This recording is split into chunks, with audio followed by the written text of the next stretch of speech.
بسم اللہ الرحمن الرحیم۔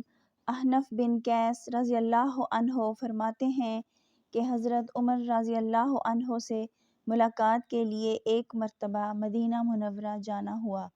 ایک مجمع میں حضرت کعب احبار رضی اللہ عنہ کو تقریر کرتے دیکھا تو میں بھی بیٹھ گیا۔ وہ فرما رہے تھے کہ حضرت آدم علیہ السلام نے وفات کے وقت اللہ تعالیٰ سے عرض کیا، یا اللہ، میری موت سے میرا ازلی دشمن ابلیس بہت خوش ہوگا، اس کو تو قیامت تک زندہ رہنا ہے۔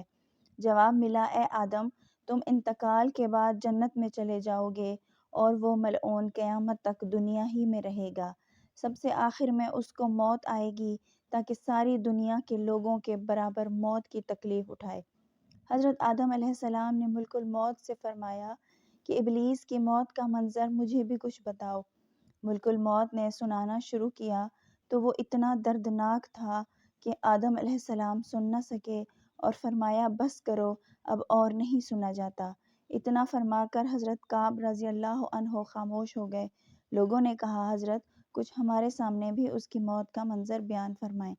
پہلے تو انکار کیا، مگر لوگوں کے بے حد اصرار پر فرمایا، جب قیامت قریب آئے گی تو لوگ حسب عادت بازاروں میں مشغول ہوں گے۔ اچانک ایک زوردار دھماکہ ہوگا جس سے بہت سے لوگ بے ہوش ہو جائیں گے۔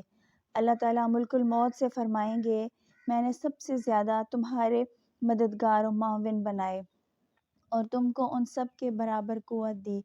میرے غصے اور غضب کا لباس پہن کر جاؤ اور ابلیس ملعون کی روح قبض کرو اور اس کے ساتھ تمام انسانوں اور جنوں سے زیادہ سختی کرنا، اور داروغہ جہنم سے کہو کہ جہنم کے دروازے کھول دے۔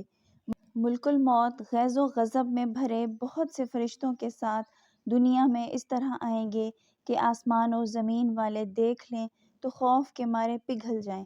ابلیس کے پاس پہنچ کر بہت زور سے ڈانٹ پلائیں گے، جس سے ابلیس بری طرح دھاڑے مار مار کر چیخے گا۔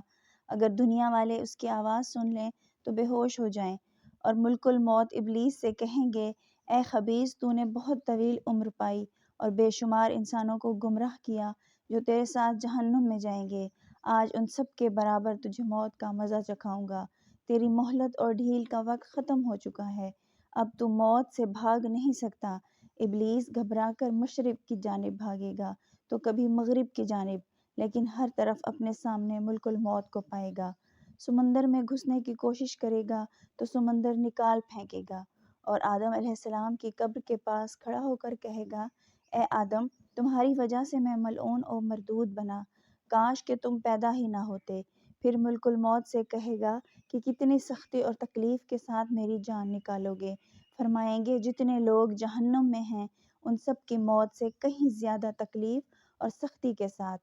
یہ سن کر تڑپنے لگا اور چیختا چلاتا ادھر ادھر بھاگے گا، اور جہاں موت آنی ہے وہیں گرے گا۔ وہ جگہ آگ کے انگارے کی طرح سرخ ہوگی اور وہاں جہنم کی سنڈاسیاں لگی ہوں گی۔ ان سنڈاسیوں سے تڑپا تڑپا کر اس کی جان نکالی جائے گی۔ حضرت آدم علیہ السلام اور بی بی حوا علیہ السلام سے کہا جائے گا، ذرا اپنے دشمن کو دیکھو کس طرح ذلت کے ساتھ مر رہا ہے۔ وہ دیکھ کر خوش ہوں گے اور کہیں گے، یا اللہ، تو نے ہم پر اپنی نعمت مکمل فرما دی۔